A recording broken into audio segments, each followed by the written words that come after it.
Hello everyone. तो कैसे हैं आप लोग। तो मैं गोपाल श्रीवास्तव आप सभी का स्वागत करता हूं हिंदी मीडियम के नंबर 1 चैनल शुभम क्लासेस पर। तो दोस्तों, जैसा कि हम लोगों ने इसके पहले क्लास में पढ़ चुके थे, रासायनिक समीकरण एवं अभिक्रियाओं के बारे में जो जो चीजें पढ़नी है इस चैप्टर में, उसके बारे में हम लोगों ने डिस्कस कर चुका था।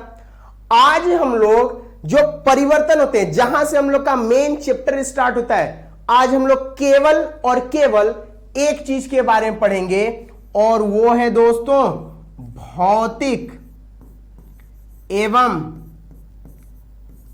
रासायनिक परिवर्तन। आज केवल दोस्तों हमको इसी के बारे में बात करना है, भौतिक एवं रासायनिक परिवर्तन के बारे में। तो दोस्तों इसके बारे में पढ़ेंगे। इससे पहले और आप सभी लोग ये बता दीजिए कि आप लोगों ने जो पहली वीडियोस देखी थी उस वीडियोस से आप लोगों को चीजें क्लियर हो चुकी हैं।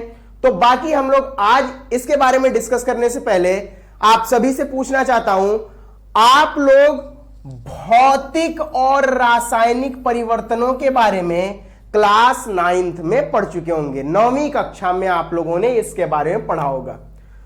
तो आप लोग आज उसी क्लास 9th या 9वीं कक्षा के फिर एक पॉइंट को आप फिर से आप पढ़ने जा रहे हैं और बहुत ही इंटरेस्टिंग होने वाला है। यहीं से हम लोग का क्लास 10th का पहला चैप्टर स्टार्ट होता है दोस्तों। आज केवल और केवल मैं फिर से बता रहा हूं, केवल इन्हीं बातों के बारे में हम लोग समझेंगे। तो आइए दोस्तों स्टार्ट करते हैं। कैसे हैं आप लोग। अगर सभी लोग यहां पर इस टाइम ऑनलाइन वीडियो देख रहे हैं तो इस टाइम थंब कर दें और दोस्तों जय हिंद एक बार जरूर लिखें कमेंट बॉक्स में। तो आइए दोस्तों स्टार्ट करते हैं। तो पहला भौतिक परिवर्तन, ध्यान दीजिएगा दोस्तों, भौतिक परिवर्तन। एकदम शुरू से चलेंगे दोस्तों और लास्ट तक चलेंगे, जब तक पूरी केमिस्ट्री हम लोग अपने कब्जे में नहीं कर लेते हैं तब तक केमिस्ट्री को छोड़ना नहीं है। स्टार्ट करेंगे भौतिक परिवर्तन से। दोस्तों क्या होता है भौतिक परिवर्तन। आप लोग भौतिक परिवर्तन के बारे में जब पढ़ते हैं तो एक चीज बस याद रखिएगा, ऐसा परिवर्तन जिसमें कोई नया पदार्थ न बनता हो उसको हम लोग किस में रखते हैं, भौतिक परिवर्तन की श्रेणी में रखते हैं। जैसे दोस्तों अगर आपसे कोई पूछ दे, मान लीजिए आपके पेपर में आ गया कि भौतिक परिवर्तन क्या होता है, तो आप लोग क्या करेंगे, लिखना तो जरूरी है ही, लिखने से ज्यादा अगर आप लोग दोस्तों समझ गए तो समझना आप लोगों के लिए एक बहुत ही कारीगर साबित होगा, क्योंकि बिना आप याद किए भी उसको केवल समझ के आप एग्जाम में लिख सकते हैं। दोस्तों जरूरी नहीं है कि आप किताबी भाषा को ही पढ़ें या किसी नोट्स के ही भाषा को पढ़ें, आप खुद समझकर उसको लिख सकते हैं। तो एक बार हम लोग समझते हैं भौतिक परिवर्तन क्या होता है। दोस्तों देखिए, भौतिक परिवर्तन कोई ऐसा परिवर्तन होता है जिसमें किसी भी पदार्थ का, कोई ऐसा परिवर्तन जिसमें किसी भी पदार्थ का केवल भौतिक अवस्थाओं में परिवर्तन हो, रंग में परिवर्तन हो, उसके आकार में परिवर्तन हो जाए, उसके गलनांक वगैरह में परिवर्तन हो जाए, लेकिन दोस्तों उस पदार्थ के रासायनिक गुणों में परिवर्तन नहीं होना चाहिए। यह परिवर्तन, अगर रासायनिक गुण में कोई परिवर्तन होता है तो उसको रासायनिक परिवर्तन बोलते हैं, और अगर कोई ऐसा परिवर्तन जिसमें रासायनिक गुण परिवर्तित नहीं होता है तो उसको हम लोग बोलते हैं दोस्तों भौतिक परिवर्तन। समझते हैं क्या होता है। अब लिखना स्टार्ट करते हैं दोस्तों और देखते हैं कि कैसे इसको बताया जाता है। तो भौतिक परिवर्तन, ऐसा परिवर्तन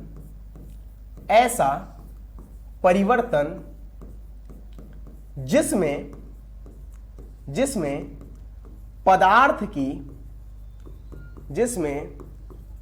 की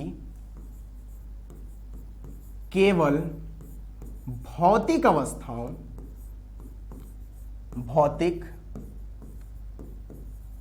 अवस्थाओं रंग,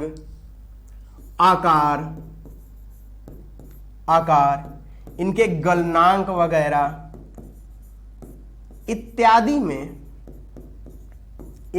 में परिवर्तन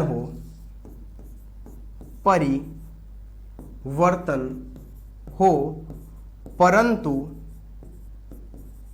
इस पदार्थ के रासायनिक गुणों में परिवर्तन न हो। इस पदार्थ के रासायनिक गुणों में परिवर्तन ना हो।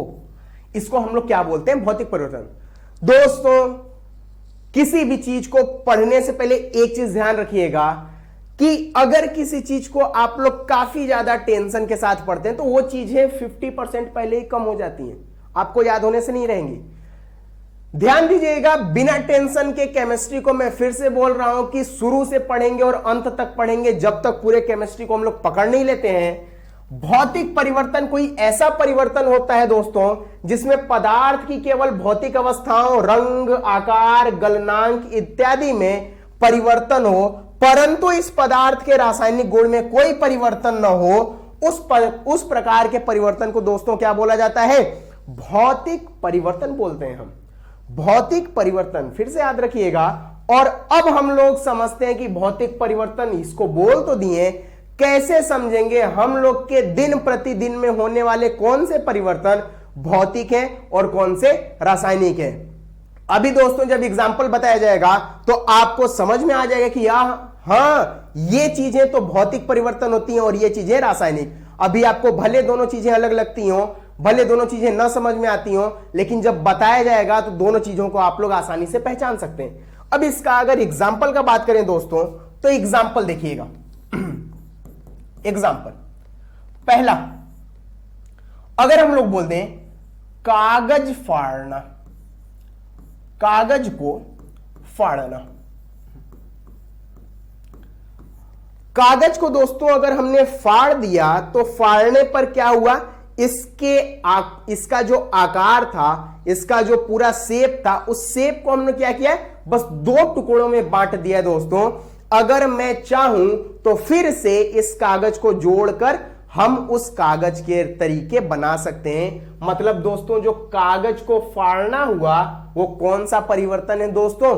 भौतिक परिवर्तन है। इसमें कोई नया पदार्थ नहीं बना है दोस्तों, इसमें कागज वही है जो पहले था, बस उस कागज के क्या हो गए हैं? दो टुकड़े हो गए हैं, बाकी कोई परिवर्तन नहीं हुआ है दोस्तों। इसको बोलते हैं हम लोग कागज का फाड़ना, भौतिक परिवर्तन है। दूसरा देखते हैं। दूसरा, अगर हम लोग दूसरे के बारे में बात करें तो आप लोगों ने देखा होगा पानी का उबलना। पानी का उबलना, या हम लोग बोल दें तीसरा, बर्फ का पिघलना। बर्फ का पिघलना, पानी को उबलना या वाष्प बनना हम लोग बोल सकते हैं दोस्तों, वाष्प बनना। बर्फ का पिघलना या पानी का उबलना दोस्तों जो है ये हमारा कैसा परिवर्तन है? भौतिक परिवर्तन। क्योंकि इनमें क्या हो रहा है दोस्तों? केवल अवस्थाओं में परिवर्तन हो रहा है, और अगर कहीं अवस्थाओं में परिवर्तन होता है तो उसको हम लोग कौन सी परिवर्तन के अंतर्गत रखते हैं? भौतिक परिवर्तन के अंतर्गत रखते हैं दोस्तों। क्योंकि अभी हम आगे बताएंगे भौतिक परिवर्तन में कुछ गुण होते हैं। भौतिक परिवर्तन अस्थायी परिवर्तन होता है दोस्तों, ये फिर से अपने उसी रूप में आ सकता है जिसमें पहले ये था। अभी हम लोग देखेंगे कि कैसे आता है और कैसे इसको हम लोग बोलते हैं। चौथा दोस्तों, अगर हम लोग बात करें अवस्थाओं का परिवर्तन, तो अवस्थाओं का परिवर्तन में आप लोगों को क्लास 9th में बताया गया होगा ठोस, द्रव और गैस के बारे में। देखिएगा दोस्तों, बोला जाता है कि जो नौसादर का ऊर्ध्वपातन है, जो नौसादर का ऊर्ध्वपातन है उसको भी हम लोग किस परिवर्तन में रखते हैं दोस्तों? नौसादर का ऊर्ध्वपातन को भी हम लोग दोस्तों, ऊर्ध्वपातन को भी हम लोग भौतिक परिवर्तन में ही रखते हैं। ऊर्ध्वपातन क्या होता है अभी हम लोग देखते हैं दोस्तों। तो ठोस, द्रव, गैस आप लोगों ने 3 अवस्थाओं के बारे में देखा होगा। ये दोस्तों आप सभी लोगों ने पढ़ा होगा। अब मान लीजिए कोई ठोस से द्रव बनता है दोस्तों, तो ठोस से द्रव बनते टाइम जो अवस्था का परिवर्तन होता है इसको हम लोग बोलते हैं दोस्तों संगलन। याद रखिएगा दोस्तों, इसको हम लोग बोलते हैं संगलन। अगर हम लोग दूसरा बात करें, अगर कोई द्रव से ठोस बनता है दोस्तों तो इसको हम लोग बोलते हैं जमना। इसको हम लोग क्या बोलते हैं दोस्तों? जमना। अगर कोई द्रव से गैस बनता है दोस्तों तो द्रव से गैस को हम लोग क्या बोलते हैं? वाष्पीकरण। इसको हम लोग दोस्तों बोलते हैं वाष्पीकरण। और गैस से अगर कुछ द्रव बनता है दोस्तों तो इसको हम लोग बोलते हैं संघनन। इसको क्या बोलते हैं दोस्तों? संघनन। अरे हां, वही संघनन जो आप लोग ग्लास में ठंडा पानी लेते हैं तो बाहर भी पानी का जो एक बूंद, जो बूंद बूंद लग जाते हैं पानी, वो किस कारण होता है दोस्तों? इसी संघनन के ही वजह से होता है। बाहर की गैसेस क्या हो जाती हैं? द्रव में परिवर्तित हो जाती हैं और वो ग्लास की सतह पर चिपक जाती हैं। अगर ठोस से गैस का बात करें तो ठोस से गैस बनने का जो प्रक्रिया होता है दोस्तों, इसको हम लोग बोलते हैं ऊर्ध्वपातन। और अगर हम बात करें दोस्तों गैस से ठोस बनने का जो प्रक्रिया होता है इसको हम लोग बोलते हैं निक्षेपण। इसको हम लोग दोस्तों बोलते हैं निक्षेपण। तो याद रखिएगा, जो नौसादर का ऊर्ध्वपातन होता है दोस्तों, इसको भी हम लोग किस श्रेणी में रखते हैं? भौतिक परिवर्तन की श्रेणी में रखते हैं दोस्तों। और ऊर्ध्वपातन होता क्या है? ठोस से गैस बनना। जैसे आप लोगों ने देखा होगा कपूर डायरेक्ट क्या बन जाता है दोस्तों? गैस में परिवर्तित हो जाता है। ठीक है, अब देखिएगा दोस्तों, यहां पर आगे की चीजें आप लोग को बताई जा रही हैं। अब भौतिक परिवर्तन आप लोगों का मेन स्टार्ट होगा और यहीं से भौतिक परिवर्तन समझना आप लोग को स्टार्ट करना है। तो याद रखिएगा, भौतिक परिवर्तन, भौतिक परिवर्तन, इसमें कुछ पॉइंट्स आप लोगों को लिखना है दोस्तों। और वो पॉइंट्स जो होंगे वो बहुत इंपॉर्टेंट है। जैसे पहला पॉइंट, यह एक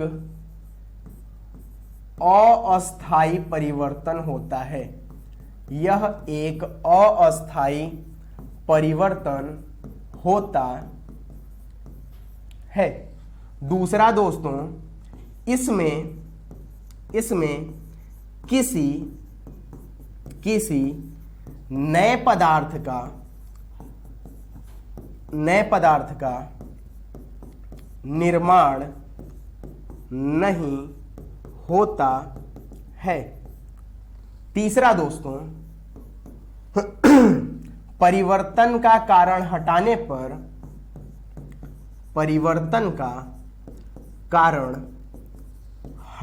पर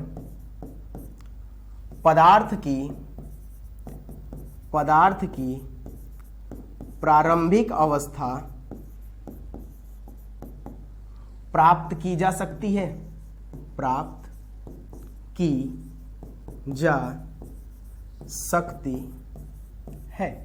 तो तीन दोस्तों, यह एक अस्थायी परिवर्तन होता है, इसमें किसी नए पदार्थ का निर्माण नहीं होता है और परिवर्तन का कारण हटाने पर पदार्थ की प्रारंभिक अवस्था प्राप्त की जा सकती है।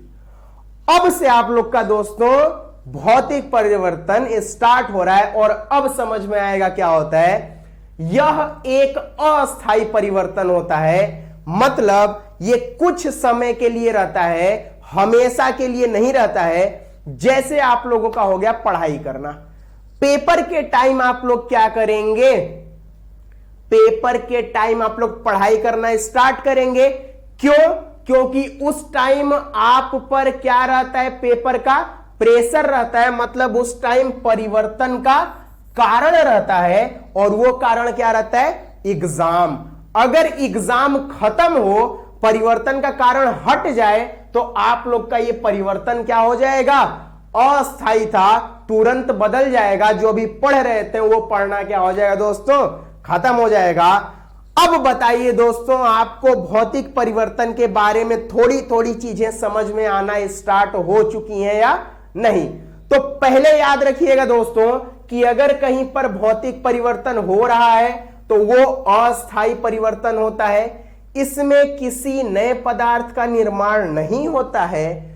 परिवर्तन का कारण हटाने पर पदार्थ की प्रारंभिक अवस्था प्राप्त की जा सकती है। और ये दोस्तों बिल्कुल वही आपके पेपर जैसे है कि अगर जब आपका पेपर आता है तो आप लोग रात दिन पढ़ाई करते हैं, वो परिवर्तन आपके घर में जब दिखाई देने लगता है आपके गार्जियंस को, तो लोग बोलते हैं कि बताइए मेरे घर में इतना पढ़ाई करने वाले लोग बैठे हुए हैं, हम लोग तो सोचते थे कि ये पढ़ाई ही नहीं करते हैं। तो वही दोस्तों आप में जो वो परिवर्तन हुआ है वो कौन सा है? भौतिक परिवर्तन है दोस्तों। क्यों? क्योंकि वहां पर कारण आया है कौन सा? पेपर का। ठीक है दोस्तों, तो आप लोगों को अगर ये स्क्रीनशॉट लेना है तो ले सकते हैं दोस्तों। इसके पहले का भी मैं ये भी आप लोग स्क्रीनशॉट ले सकते हैं और इसके पहले आप लोग इसका भी स्क्रीनशॉट ले सकते हैं। ठीक है दोस्तों, अब यहां से देखिए, अब यहां से चीजें आप लोग को समझ में आएंगी। ऐसा परिवर्तन जिसमें पदार्थ की केवल भौतिक अवस्थाओं, रंग, आकार, गलनांक इत्यादि इत्यादि का मतलब और भी चीजों में, जैसे उनके क्वथनांक वगैरह में चेंजिंग आ जाए, उनके आयतन वगैरह में, तो इस प्रकार का परिवर्तन हो, परंतु इसमें रासायनिक गुणों में कोई परिवर्तन नहीं होता, नए पदार्थ का निर्माण नहीं होता, उसको हम लोग क्या बोलते हैं? भौतिक परिवर्तन। उसके बाद क्या बताया गया था दोस्तों? कागज को फाड़ना। कागज को फाड़ेंगे तो कोई नया पदार्थ नहीं बनेगा दोस्तों। अगर पानी का वाष्पीकरण हुआ, उबलना तो छोड़कर हम लोग डायरेक्ट वाष्पीकरण लिख लेते हैं, पानी का अगर वाष्पीकरण हुआ दोस्तों तो वाष्प बन के पानी ऊपर जाएगा, और पानी फिर क्या होगा? जब वाष्प बन के ऊपर गया तो फिर से वहां से वर्षा के बूंद के रूप में कहां आएगा दोस्तों? नीचे आएगा। मतलब पानी वाष्प बना था, फिर किस में परिवर्तित हो गया दोस्तों? पानी में ही परिवर्तित हो गया। मतलब ये हमारा क्या? एक प्रकार का भौतिक परिवर्तन है दोस्तों। बर्फ का पिघलना, और उसके बाद हम लोग बताए थे कि नौसादर का ऊर्ध्वपातन का भी आप लोगों को एग्जाम्पल दिया जा सकता है। नौसादर बोलते हैं दोस्तों NH4Cl को, अमोनियम क्लोराइड को। अब इसका जो ऊर्ध्वपातन होता है दोस्तों, उसको भी हम लोग किस श्रेणी में रखते हैं? भौतिक परिवर्तन की श्रेणी में। तो आप लोग बहुत सारी चीजें बोल सकते हैं दोस्तों। कागज को फाड़ना, कागज को मोड़ना, हम लोग क्या करते हैं? दिन प्रतिदिन भौतिक परिवर्तन देखते हैं। लकड़ी को काटना, ये सारी जो चीजें हैं वो सभी क्या है हमारी दोस्तों? भौतिक परिवर्तन है। इतना आप लोग अभी तक समझ गए होंगे कि भौतिक परिवर्तन किसको बोलते हैं। भौतिक परिवर्तन के बारे में हमको ज्यादा बातें नहीं करनी है दोस्तों, हमको मेन बात करना है रासायनिक परिवर्तन के बारे में, जिसको अब हम लोग पढ़ने जा रहे हैं। तो अगर दोस्तों यहां तक समझ में आया तो क्लास 10th के शेर शेरनियों आप लोग एक बार जरूर यहां पर थंब कर दीजिए और जय हिंद जरूर कमेंट बॉक्स में लिखिए। अगर ये आप लोग को सेशन बढ़िया लग रहा है तो लाइक जरूर करें और शेयर जरूर करें दोस्तों। बाकी हम लोग आगे चलते हैं रासायनिक परिवर्तन के बारे में, और रासायनिक परिवर्तन यहां से स्टार्ट करते हैं। तो यहां पर लिख लीजिएगा दोस्तों, रासायनिक परिवर्तन जो हमको पढ़ना है, रासायनिक परिवर्तन। देखिए दोस्तों, रासायनिक परिवर्तन पहले हम लिख देते हैं कि होता क्या, उसके बाद समझते हैं। जब दो भिन्न गुणधर्म वाले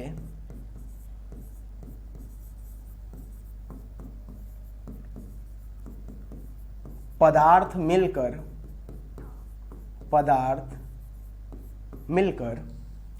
एक नए गुणधर्म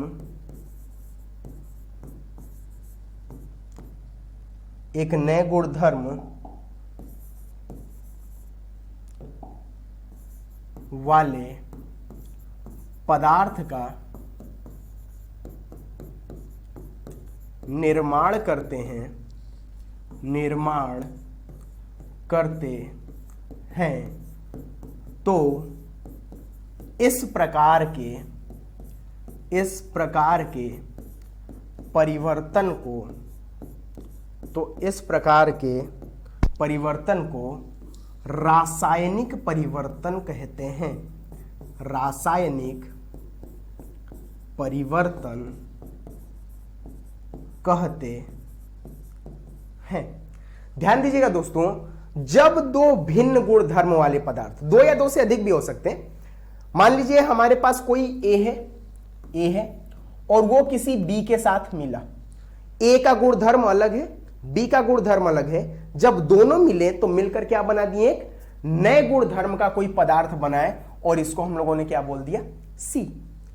तो अगर कोई भिन्न गुणधर्म वाले दो पदार्थ, मतलब दो या दो से अधिक भी हो सकते हैं, अगर दो पदार्थ ए और बी जिनके गुणधर्म आपस में क्या है, भिन्न है, ये दोनों मिलकर अगर कोई एक तीसरा पदार्थ सी बनाते हैं दोस्तों, जिनमें सी का गुणधर्म क्या होगा, इन दोनों से अलग होगा, तो इस प्रकार के परिवर्तन को हम लोग क्या बोलते हैं दोस्तों, रासायनिक परिवर्तन बोलते हैं। और इस रासायनिक परिवर्तन में आपको वही तीन चीजें उसका बिल्कुल विपरीत लिखनी पड़ती हैं। क्या लिखनी पड़ती हैं उसको अभी हम लिखा देते हैं दोस्तों। रासायनिक परिवर्तन पहले आप लोग नोट कर लीजिए, अभी इसके एग्जाम्पल भी बताए जाएंगे कि क्या क्या एग्जाम्पल होते हैं, आप लोग नोट कर लीजिए दोस्तों, स्क्रीनशॉट ले लीजिए। और उससे पहले आप लोगों के लिए एक नया सरप्राइज है दोस्तों, क्लास 10th के सभी स्टूडेंट्स के लिए एक नया सरप्राइज, शुरुआत के 500 छात्रों के लिए।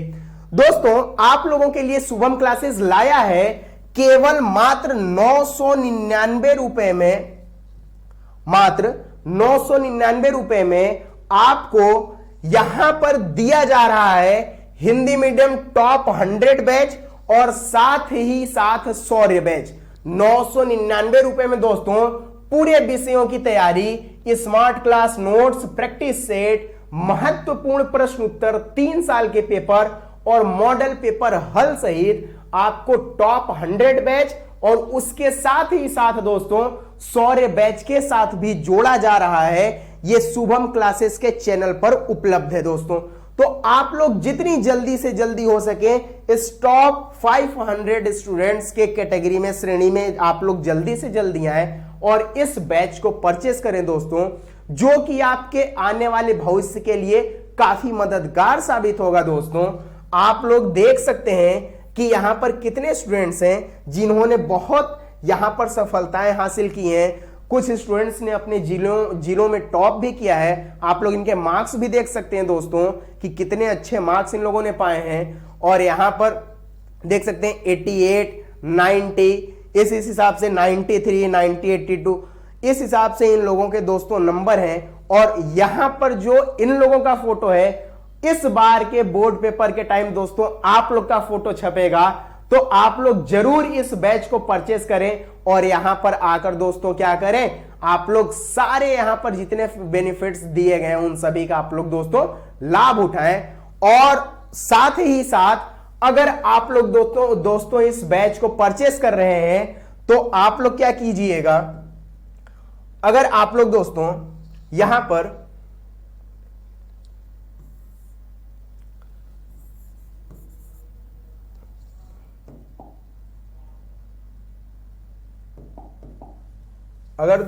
आप लोग यहां पर गोपाल सर 100 अगर लिखते हैं तो दोस्तों आप लोगों को इस कूपन कोड के साथ 100 रुपए की और छूट मिल जाएगी। मतलब ये जो 999 का प्राइस है दोस्तों वो आप लोगों के लिए कितने हो जाएगा, केवल 899 का हो जाएगा दोस्तों। तो आप लोग शुभम क्लासेस के साथ जुड़िए और इन बैचेस को परचेस कीजिए, जो कि आप लोगों के पढ़ाई में काफी मददगार साबित होगा। तो आइए दोस्तों बात करते हैं जो हम लोग टॉपिक पढ़ रहे थे उसके बारे में। तो यहां से हम लोग रासायनिक परिवर्तन के बारे में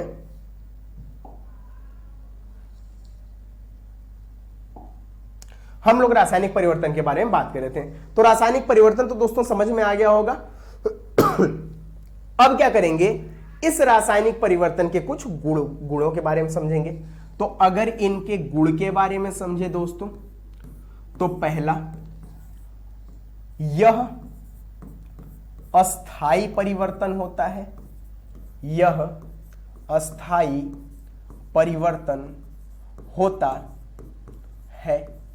पहला दोस्तों एकदम आराम से पढ़ना है, कोई चीज ऐसी नहीं है जो बहुत ज्यादा आप लोगों को कुछ हाईली पढ़ाई जा रही हैं या जो कुछ ऐसी पढ़ाई जा रही है जो आप लोगों को समझ में ना आया दोस्तों।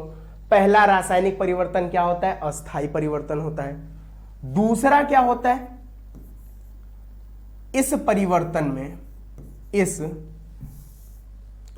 इस परिवर्तन में, यह रासायनिक क्या है दोस्तों? ध्यान दीजिएगा, रासायनिक। इस परिवर्तन में नए पदार्थ का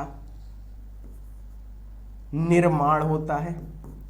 नए पदार्थ का निर्माण होता है। तीसरा क्या है दोस्तों? पदार्थ की प्रारंभिक अवस्था प्राप्त नहीं कर सकते हैं। पदार्थ की प्रारंभिक अवस्था सामान्यतया प्राप्त नहीं कर सकते हैं। सामान्यतया प्राप्त नहीं कर सकते हैं। दोस्तों अभी तक दोनों चीजों के बारे में बताया गया कि क्या होती है। भौतिक परिवर्तन बता दिया गया, रासायनिक परिवर्तन। रासायनिक परिवर्तन में बताया गया दोस्तों अस्थायी परिवर्तन होता है, नए पदार्थ का निर्माण होता है, और प्रारंभिक अवस्था सामान्यतया हम लोग इसकी प्राप्त नहीं कर सकते। अब दोस्तों इसके बाद हम लोग देखते हैं इसके कुछ एग्जाम्पल के बारे में। तो एग्जाम्पल इसका हम लोग, स्क्रीनशॉट तो आप लोगों ने ले लिया था, स्क्रीनशॉट ले लीजिए। अब इसके बारे में हम लोग देखते हैं दोस्तों, जो यहां पर स्टार्ट होगा। तो एग्जाम्पल में देखिएगा, पहला अगर हम लोग बात करें, सबसे पहला अस्थायी परिवर्तन। तो अगर हम लोग बात करें दोस्तों, माचिस का जलना,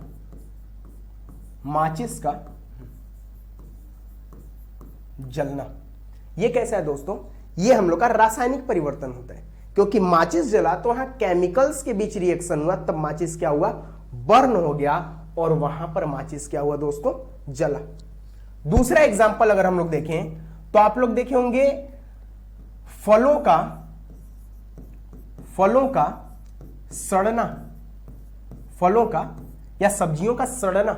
यह किसका एग्जाम्पल होता है दोस्तों? रासायनिक परिवर्तन का, क्योंकि इसमें फलों का सड़ना में क्या होता है, सड़ना वगैरह में, क्योंकि ये चीजें क्या होती हैं, बिल्कुल एकदम एक जो ताजे फल रहते हैं, और जो वो ताजे फल अगर धीरे धीरे सड़ना स्टार्ट हो जाए तो वो क्या करते हैं, अपने पूरे रासायनिक गुणों को परिवर्तित करने लगते हैं। तो अगर उनके रासायनिक गुण परिवर्तित हो रहे हैं दोस्तों, तो रासायनिक गुण के परिवर्तित होने के कारण ये फलों का सड़ना क्या हो जाएगा दोस्तों? रासायनिक परिवर्तन होगा। लोहे पर जंग लगना, लोहे पर जंग लगना, जी हां दोस्तों, लोहे पर जंग लगना एक रासायनिक परिवर्तन है, क्योंकि अगर लोहे पर जंग तभी लगता है जब वहां पर रासायनिक क्रिया होती है, ऑक्सीजन वगैरह के साथ या जब नमी वगैरह के साथ वहां क्रिया होगी, तभी हमारा लोहे पर क्या लगता है दोस्तों? जंग लगता है। बिना रासायनिक अभिक्रिया के लोहे पर जंग नहीं लगता है दोस्तों। चौथा, दूध से दही बनना, दूध से दही बनना, ये किसका एग्जाम्पल है दोस्तों? दूध से दही बनना, ये एग्जाम्पल है रासायनिक अभिक्रिया, रासायनिक परिवर्तन का।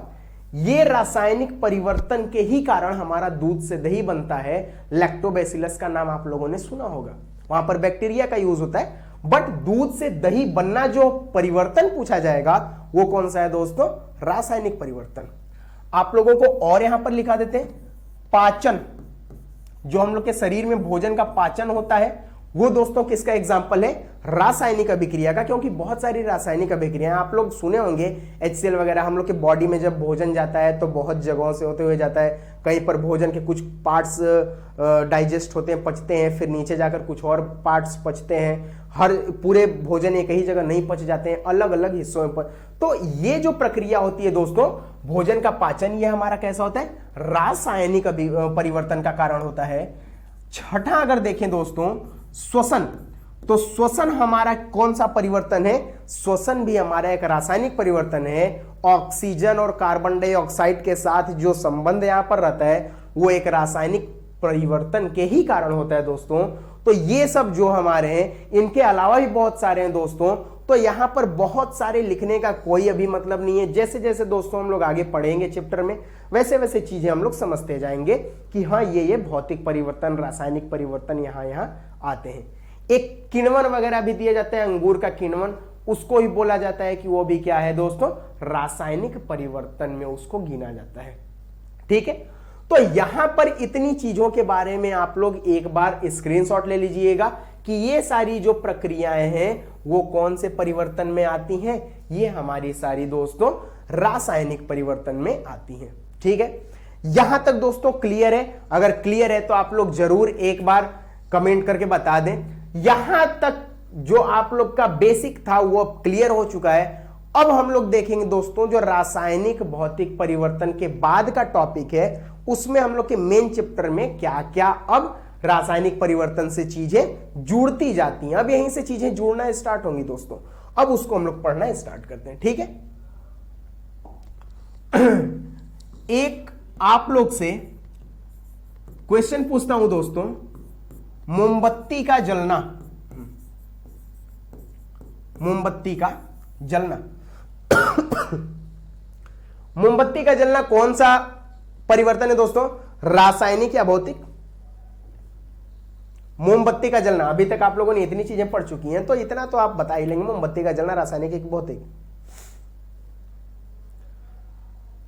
ठीक है, ध्यान दीजिए दोस्तों, मोमबत्ती का जलना क्या है दोस्तों, रासायनिक भी है, रासायनिक भी है और क्या है, भौतिक भी है। कोई पूछ दे मोमबत्ती का जलना कैसा है तो आप बताएंगे कि ये दोनों प्रकार का परिवर्तन है, रासायनिक और भौतिक भी।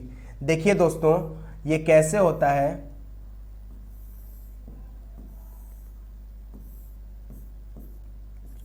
मान लीजिए ये हमारा क्या है दोस्तों, कोई मोमबत्ती है, जैसे ही बना है ड्राइंग पे, फिगर पे आप लोग कुछ कमेंट मत कीजिएगा।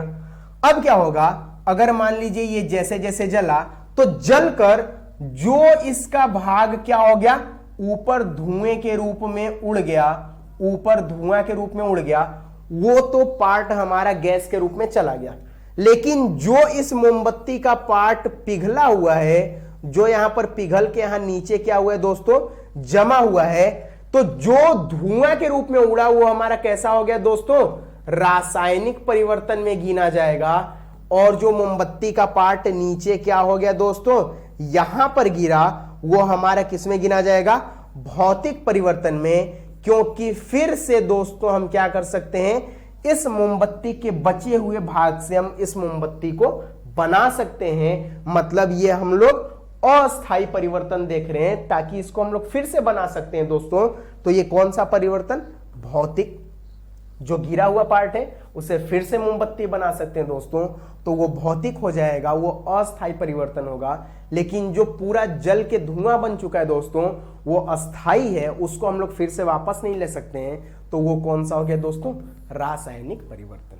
ठीक है दोस्तों, तो अब यहां से हम लोग स्टार्ट करते हैं अपने टॉपिक को। तो रासायनिक परिवर्तन की पहचान कैसे करेंगे दोस्तों, सबसे बड़ी बात तो यह है, रासायनिक परिवर्तन को ही हम लोग क्या बोलते हैं दोस्तों, रासायनिक अभिक्रिया। याद रखिएगा, अब इसी रासायनिक परिवर्तन का नाम क्या हो जाएगा, आप लोगों को बोलना होगा रासायनिक अभिक्रिया। आज के इस सेशन में आप लोगों को चीजें समझ में आ रही है कि नहीं दोस्तों, मजा आ रहा है कि नहीं सेशन में पढ़ने में? मजा आ रहा है तो लाइक और शेयर जरूर कीजिएगा और कमेंट बॉक्स में जरूर बताइएगा दोस्तों। तो रासायनिक परिवर्तन को ही अब हम लोग क्या बोलेंगे दोस्तों, रासायनिक अभिक्रिया बोलेंगे। और इसको पहचानने के लिए हमारे पास कुछ क्या होते हैं, पॉइंट्स होते हैं, जिनसे हम लोग पहचान सकते हैं कि कहीं पर भी रासायनिक परिवर्तन हो रहा है या नहीं। तो पहला, रंग में परिवर्तन। अब यहां से ध्यान दीजिएगा दोस्तों, रंग में परिवर्तन, अगर कहीं पर किसी अभिक्रिया में रंग में परिवर्तन आ जाए तो हम लोग मानते हैं कि वहां पर कौन सा परिवर्तन हो गया दोस्तों, रासायनिक परिवर्तन। दूसरा, ताप में परिवर्तन, ताप में परिवर्तन, तीसरा दोस्तों, जो हम लोग का गैस होता है,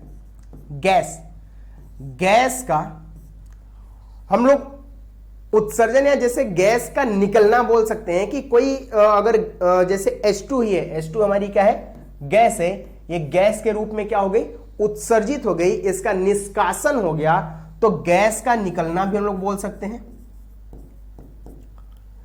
चौथा दोस्तों, हम लोगों का जो अवक्षेप होता है, अवक्षेप का बनना,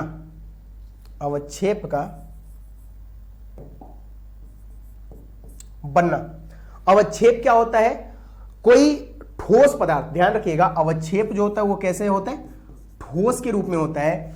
जब कोई रिएक्शन होता है तो उसमें ठोस पदार्थ कुछ ऐसा होता है जो जाके नीचे तलहटी में दोस्तों बैठ जाता है, उसको हम लोग बोलते हैं अवक्षेप। तो याद रखिएगा दोस्तों, कहीं अगर रंग में परिवर्तन हो गया तो वहां पर रासायनिक परिवर्तन होगा, ताप में परिवर्तन हो गया तो वहां पर क्या होगा, रासायनिक परिवर्तन, गैस का निकलना या उत्सर्जन हो गया तो वहां पर क्या होगा रासायनिक परिवर्तन होगा दोस्तों। और अवक्षेप का बनना अगर कहीं हो गया तो इसको हम लोग क्या बोलेंगे दोस्तों, रासायनिक परिवर्तन की श्रेणी में लेंगे। इतना दोस्तों आप याद किए रहिएगा। और भी इसके अलावा होते हैं दोस्तों, इसको बताने के लिए और भी बहुत सारे यहां पर पॉइंट्स होते हैं जिनसे हम लोग पहचान सकते हैं रासायनिक परिवर्तन हुआ कि नहीं, जैसे गंध वगैरह हो गया, स्मेल वगैरह हो गया। तो उन सब चीजों को दोस्तों नहीं, आप लोग नॉर्मल 3-4 चीजों के बारे में समझिए। इन सब चीजों को जैसे जैसे आप लोग पढ़ते जाएंगे तो वहां पर आपको चीजें समझ में आना स्टार्ट हो जाएंगी। आप लोग शुरू में 4 चीजों को याद किए रहिएगा, रंग में परिवर्तन, ताप में परिवर्तन, गैस का निकलना, अवक्षेप का बनना। इन 4 चीजों को दोस्तों आप लोग याद किए रहिएगा, ये आगे चल के आप लोगों के बहुत काम आने वाली है। पहला अगर हम लोग देखते हैं दोस्तों, रंग में परिवर्तन, तो रंग में परिवर्तन के बारे में समझते टाइम आप लोगों को ध्यान करना होगा कि अगर कहीं A और B मिलकर अगर किसी C और D को बना रहे हैं, तो अगर यहां पर A का रंग कुछ और था, मान लीजिए यहां पर A का रंग था हरा और यहां पर C का रंग क्या हो गया, ये गया और इसका रंग क्या हो गया, नीला हो गया।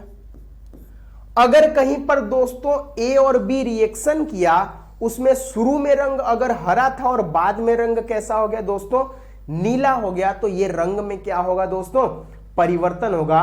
रंग में परिवर्तन होने से क्या होता है, हमको ये पता चलता है कि यहां पर दोस्तों कौन सा परिवर्तन हो रहा है, रासायनिक परिवर्तन। कोई ऐसी रासायनिक अभिक्रिया जिसमें रंग में क्या हो जाए, परिवर्तन हो जाए, तो वह रासायनिक परिवर्तन के अंतर्गत आता है। जैसे एक आपको एग्जाम्पल दे देते हैं, जब CO3 को हम लोग क्या करते हैं दोस्तों, गर्म करते हैं, तो ये CuO प्लस CO2 में 2 पार्ट में यहां पर डिवाइड हो जाता है दोस्तों, CuO प्लस CO2। यहां पर ये जो इसका रंग रहता है वो दोस्तों कैसा रहता है, हरा, और यहां पर ये जो इसका रंग रहता है वो दोस्तों कैसा हो जाता है, काला। कॉपर कार्बोनेट जब गर्म किया जाता है तो कॉपर ऑक्साइड और कार्बन डाइऑक्साइड के रूप में यहां पर होता है दोस्तों। यहां पर इसका रंग क्या होता है दोस्तों, हरा से किस में परिवर्तित हो जाता है, काले में। यहां पर रंग में परिवर्तन होता है दोस्तों, तो हम लोग पता लगा सकते हैं कि रंग में परिवर्तन होने से क्या आता है, रासायनिक परिवर्तन। तो रासायनिक अभिक्रिया के बारे में अगर कहीं पूछा जाए कि हम लोग कैसे पहचानेंगे, तो वहां पर 4 चीजों के बारे में आपको इंडिकेटर, वहां पर 4 आपको ऐसे पॉइंट्स पता करने रहेंगे। इन चारों में से अगर कोई चीजें आपको वहां पर दिखाई दे रही हैं, आपको वहां पर परिलक्षित हो रही हैं, तो आप बोल सकते हैं कि हाँ यहां पर क्या हो रहा है, रासायनिक परिवर्तन, मतलब ये रासायनिक अभिक्रिया के अंतर्गत ये सारी चीजें हो रही हैं। तो दोस्तों आज हम लोग ये जितनी चीजें पढ़े हैं, इस सभी चीजों को हम लोग क्या करेंगे, एक साथ कल के वीडियो में फिर से एक बार शॉर्ट रिवीजन करेंगे। जो भी चीजें हम लोग आज पढ़े उन सारी चीजों को हम लोग क्या करेंगे, कल का एक शॉर्ट रिवीजन लेंगे और शॉर्ट रिवीजन के साथ साथ हम लोग क्या करेंगे, कल का वीडियो हम लोग का थोड़ा लंबा होगा दोस्तों, क्योंकि उसमें रासायनिक समीकरण को लिखना, रासायनिक समीकरण को संतुलित करना और उसको बनाना हम लोग सीखेंगे दोस्तों। तो ये सारी चीजें हम लोग की कल की क्लास में होंगी दोस्तों। बाकी आज की क्लास में आप लोग जितनी चीजें पढ़े हैं वो केवल और केवल आप लोग के चैप्टर का स्टार्टिंग था। स्टार्टिंग में दोस्तों आप लोगों को ये सारी चीजें मिलेंगी कि क्या क्या होती हैं। यहां से आप लोग एक और चीज ध्यान रखिएगा, इसका स्क्रीनशॉट लेना है तो ले सकते हैं दोस्तों आप लोग। यहां से एक चीज और याद रखिएगा, अगर रासायनिक और भौतिक परिवर्तन में हमसे क्या पूछ दे दोस्तों, अंतर पूछ दे, तो रासायनिक लिखिएगा और भौतिक लिखिएगा। रासायनिक में आपको पता है कि ये कैसा होता है, अस्थाई परिवर्तन होता है, और ये कैसा होता है, अस्थाई होता है दोस्तों, अस्थाई। इसमें नया पदार्थ बनता है, नया पदार्थ बनता है, और इसमें नया पदार्थ दोस्तों नहीं बनता है। इसमें प्रारंभिक अवस्था पदार्थ की सामान्यतया नहीं प्राप्त की जा सकती, सामान्यतया नहीं प्राप्त की जा सकती। लेकिन अगर हम लोग इसमें देखें दोस्तों तो कारण हटने पर प्राप्त की जा सकती है, कारण हटने पर प्रारंभिक अवस्था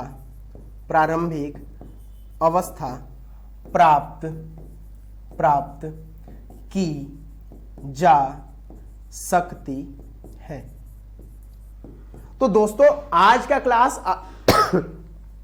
क्लास आप लोगों का एक ओवरव्यू हो चुका है कि हाँ क्या ये चीजें हैं जो हमको अब आने वाले चैप्टर्स में आगे पढ़नी है। तो दोस्तों आज के लिए इतना ही। अभी तक हम लोग जितनी चीजें पढ़े हैं, कल इसके आगे से हम लोग इस क्लास को स्टार्ट करेंगे।